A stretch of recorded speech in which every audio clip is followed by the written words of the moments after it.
सुप्रभात बच्चों, मैं आपकी हिंदी की अध्यापिका आज एक नए अध्याय को लेकर आपके सामने प्रस्तुत हुई हूँ। आज का जो हमारा शीर्षक है, जो हमारा नया टॉपिक है, वो है बच्चों हमारा समास।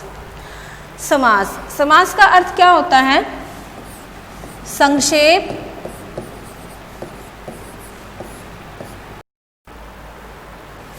तो मैं आपको बता रही थी कि समास का अर्थ होता है संक्षेप या संयोग। संयोग का अर्थ क्या होता है कि भाई मिला देना, ठीक है।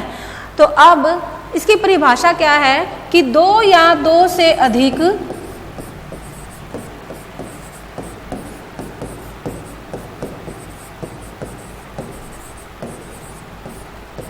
शब्दों को मिलाकर एक कर देना।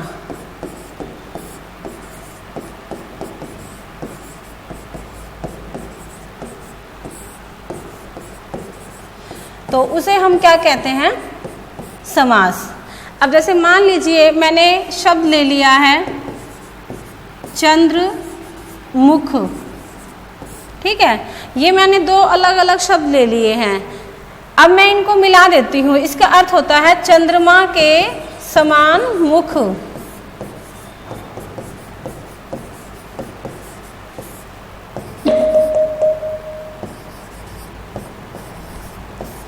इन दोनों शब्दों को हम मिला देंगे बेटा, तो ये आपका क्या बन जाएगा? ये आपका बन जाएगा समास, ठीक है। तो समास की परिभाषा क्या है कि दो या दो से अधिक सार्थक शब्दों के संक्षेपीकरण से बने हुए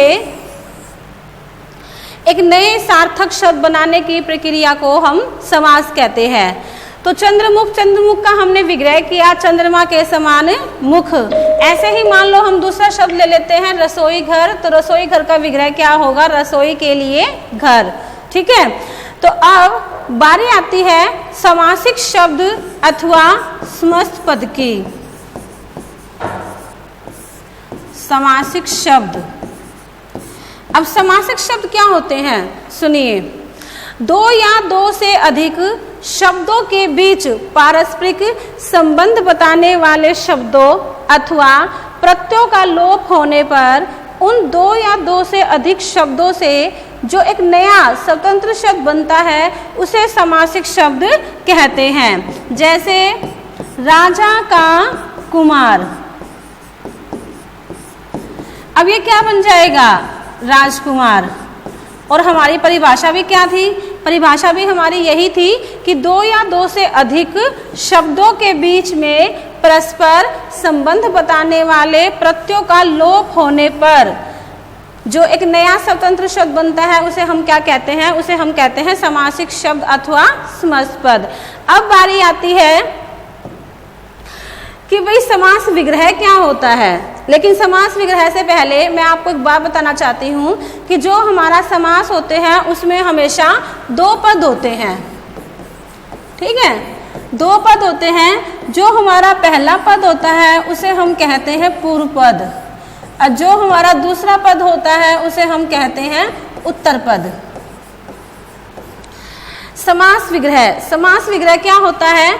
समास के पदों को अलग अलग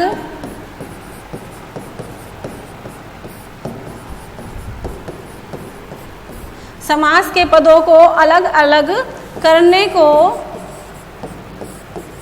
समास विग्रह कहते हैं। विग्रह का अर्थ होता है अलग करना, ठीक है।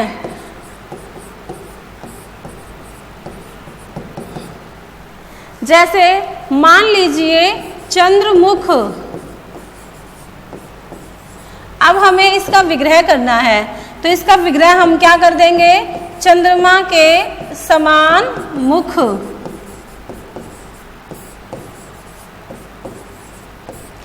अब जैसे रसोई घर, तो इसका बन जाएगा रसोई के लिए घर। ये हमने इसका विग्रह कर दिया। अब बारी आती है कि भाई समास के भेद कितने होते हैं। समास के जो भेद होते हैं वो 6 होते हैं। सबसे पहला है हमारा अव्ययीभाव समास। ठीक है, तो अव्यय भाव समास को हम पढ़ लेते हैं, समझ लेते हैं। जिस समस्त पद का पूर्व पद, जिस समस्त पद का पूर्व पद अव्यय प्रधान हो, अव्यय हो और वो प्रधान भी हो।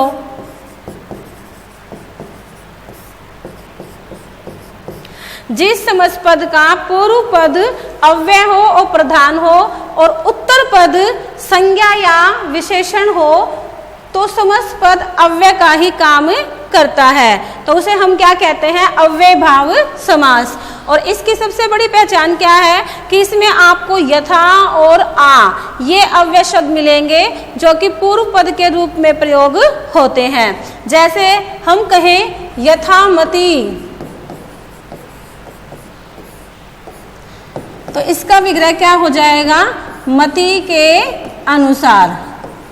बच्चों आपको ये ध्यान रखना है कि अव्यय भाव समास में कौन सा पद प्रधान होता है, पहला पद प्रधान, ठीक है। दूसरा हम लेते हैं प्रतिदिन, तो इसका विग्रह क्या बनेगा, दिन दिन या प्रत्येक दिन, ठीक है। तो ऐसे बहुत सारे उदाहरण हैं अव्यय भाव समास के। जैसे आजीवन, तो आजीवन का विग्रह क्या बन जाएगा, जीवन पर्यंत या मरने तक। ऐसे ही यथाविधि, यथाविधि का क्या बन जाएगा, विधि के अनुसार। तो दूसरा जो हमारा है वो है हमारा तत्पुरुष समास। अब तत्पुरुष समास में कौन सा पद प्रधान होता है वो सुनिए। तत्पुरुष समास की परिभाषा क्या है कि जिस समस्त पद में पूर्व पद संज्ञा अथवा विशेषण और उत्तर पद, देखिए जो पूर्व पद होता है आपका वो किसका काम करेगा, संज्ञा अथवा विशेषण का, ठीक है। और जो आपका उत्तर पद है, उत्तर पद किसका काम करेगा, उत्तर पद संज्ञा भी होगा और वो प्रधान पद भी होगा। तो इसमें आपका कहने का अर्थ यह है कि इसमें दोनों ही पद प्रधान होते हैं, पूर्व पद भी और उत्तर पद भी, तो उसे हम तत्पुरुष समास कहते हैं। और समास करने पर दोनों शब्दों के बीच विभक्तियों का लोप हो जाता है। इसमें अब कौन कौन से हैं, आपके कर्ता कारक को छोड़ दीजिए, कर्म, कर्ण, संप्रदान, अपादान, संबंध, अधिकरण, ठीक है। तो इसमें हम कर्ता कारक की जो विभक्ति है वो हम उसको नहीं लेंगे। अधिकरण हो चुका है, उसके बाद 1 2 3 4 5 6, हाँ। तो सबसे पहला है हमारा कम तत्पुरुष समास। तो जिस समस्त पद के पूर्व पद में कर्म कारक का प्रयोग हो। अब कर्म कारक की विभक्ति क्या होती है, कर्म कारक की विभक्ति होती है को, कर्म कारक की विभक्ति क्या होती है, को। तो इसमें हम को कारक की विभक्ति का लोप हो जाता है। जैसे अब आपका आ जाएगा ये, जैसे मान लीजिए शरणागत, आपका आ जाएगा शरणागत। तो शरणागत में जैसे देखिए इसका विग्रह क्या बन जाएगा, शरण को आगत, यानी कि शरण को आया हुआ, ठीक है। तो आप जो कारक का चैप्टर है पहले भी कर चुके हो, तो इसको हम इतना डिटेल में नहीं बताएंगे, थोड़ा थोड़ा बताएंगे। उसके बाद है कर्ण कारक। कर्ण कारक की विभक्ति क्या होती है, से या के द्वारा। तो इसमें जैसे रेखांकित, तो इसमें आ जाएगा रेखा से अंकित, ठीक है। उसके बाद हम लेते हैं संप्रदान, संप्रदान तत्पुरुष। अब संप्रदान तत्पुरुष की क्या होती है, जिसमें संप्रदान की विभक्ति के लिए का लोप हो जाए। संप्रदान तत्पुरुष यानी कि जिसके पूर्व पद में संप्रदान कारक का लोप हो उसे संप्रदान तत्पुरुष कहते हैं। जैसे अब इसमें आपकी विभक्ति क्या आ जाएगी, के लिए।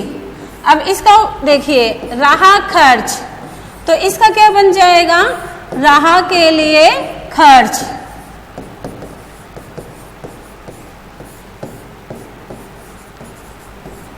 ठीक है। ऐसे ही हम दूसरा उदाहरण ले लेते हैं, देशभक्ति। तो देशभक्ति का क्या बन जाएगा? देश के लिए भक्ति।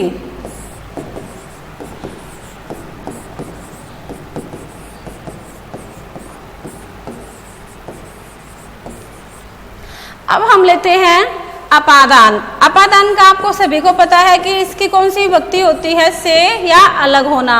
तो इसमें से का लोप हो जाएगा, जैसे देश निकाला, देश निकाला, तो इसमें लोप हो जाएगा से का। तो इसका क्या बन जाएगा? देश से निकाला। ठीक है। ऐसे ही हमारे सामने बहुत सारे उदाहरण हैं। रोग मुक्त, तो इसका क्या बन जाएगा? रोग से मुक्त। ऐसे ही हम ले लेंगे संबंध। संबंध में क्या हो जाएगा? संबंध में का, के, की या रा, रे, री, उसका लोप हो जाएगा। ठीक है।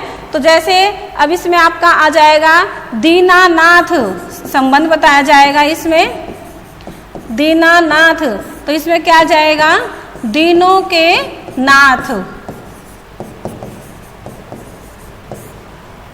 और ऐसे ही हमारा आ जाएगा अधिकरण तत्पुरुष समास में। तो इसमें में या पर की विभक्ति का लोप हो जाएगा और इसमें आ जाएगा दानवीर। तो दानवीर का क्या बन जाएगा? दान देने में वीर, यानी कि दान में वीर।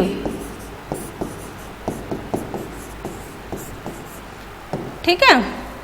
अब हम आते हैं हमारे तीसरे भेद की तरफ। वो हमारा क्या है? कर्मधारय समास।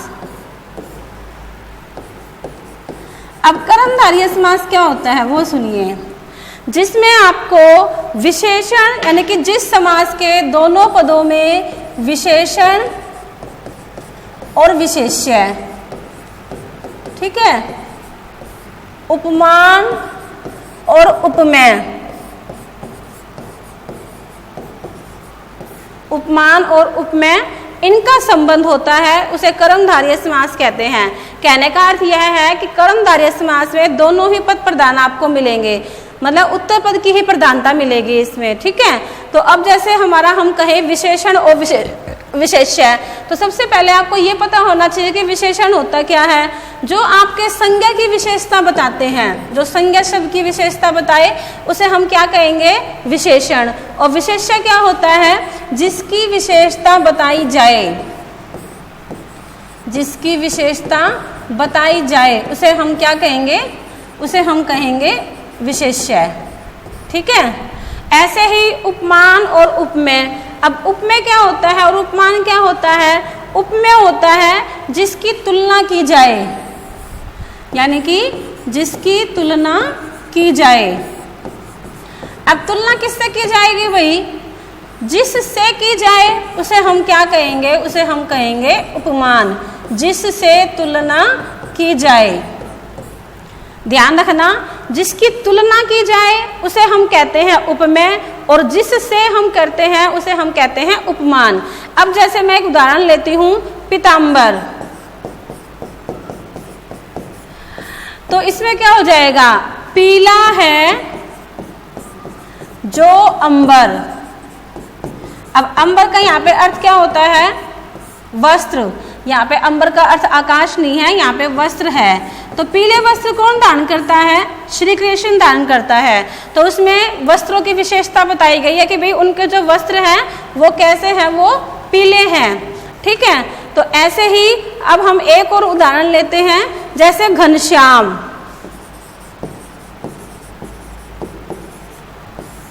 तो घनश्याम का क्या होगा? घन के समान श्याम।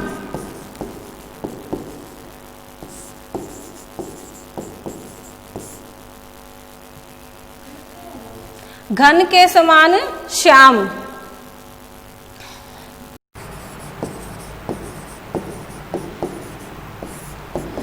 तो घनश्याम था तो इसका विग्रह हो जाएगा घन के समान श्याम। अब जो हमारा अगला है वो हम करेंगे द्विगु समास। सबसे आसान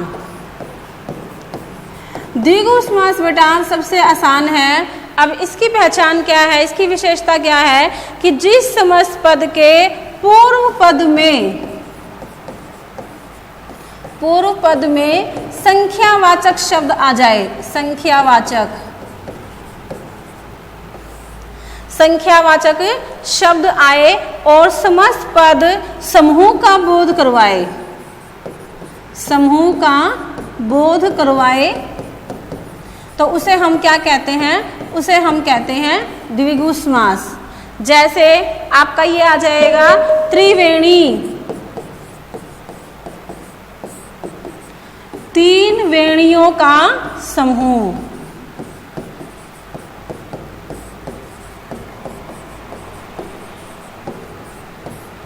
ऐसे ही हम दूसरा उदाहरण ले लेते हैं, अठन्नी।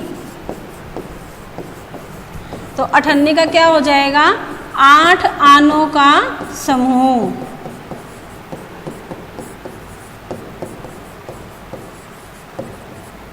ठीक है, तो ये आपको संख्या का बोध करवाएगा और पूरे समूह का ही बोध करवाएगा। उसके बाद है द्वंद्व समास। ये भी बहुत आसान है। द्वंद्व का अर्थ क्या होता है? द्वंद्व यानी कि जिस समस्त पद के दोनों पद, पूर्व पद भी और उत्तर पद भी, दोनों ही प्रधान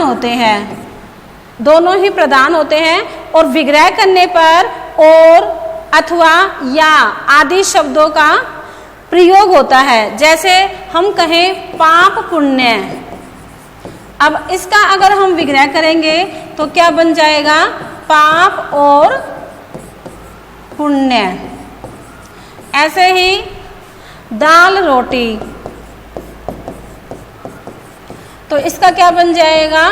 दाल और रोटी।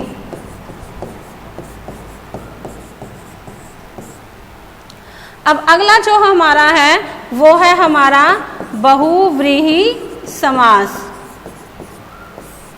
अब बहुव्रीहि समास में ना तो पहले पद की प्रधानता होती है और ना ही उत्तर पद की प्रधानता होती है और समस्त पद किसी अन्य संज्ञा का, विशेषण का पर्याय बन जाए। ठीक है, तो उसे हम कहते हैं बहुव्रीहि समास। जैसे दशानन, तो इसका क्या होगा? 10 है आनंद जिसके। ठीक है, 10 है आनंद जिसके, यानी कि इसमें ना आपको पहला पद प्रधान मिलेगा ना दूसरा मिलेगा, बल्कि वो किसी अन्य का ही बोध करवाएगा जो कि अपने आप में यूनिक होगा। ठीक है, जैसे 12 सिंगा, तो इसका क्या बन जाएगा? 12 है सिंह जिसके, और ये एक जानवर होता है जिसे हम कहते हैं 12 सिंह है। तो ऐसे ही बहुत सारे उदाहरण हैं हमारे पास। जैसे मान लीजिए हम ले लेते हैं चतुर्मुख हमने ले लिया।